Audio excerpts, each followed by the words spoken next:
Pirates of the Caribbean. Now this is the most modern version of this ride. In fact, there is nothing like it elsewhere in the world as far as I know, as far as the interactivity with the screens and the boat ride itself. I love the Disneyland Paris version, and the Disney World version is, it's alright. So at the end of the day, I'm really looking forward to the interactivity of the effects with the traditional boat ride. I've got big hopes for this, but if anything so far is to indicate from this park, it's going to be unbelievable.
Sometimes you expect rides to meet your expectations. Sometimes you are left underwhelmed, and more often than not, you're left underwhelmed.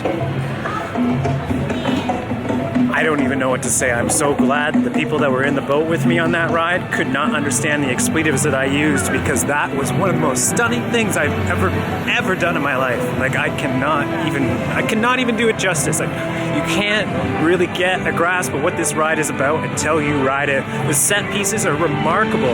We're talking like 5 stories. I can't even do it justice. I'm just gonna let my on-ride photo do the talking.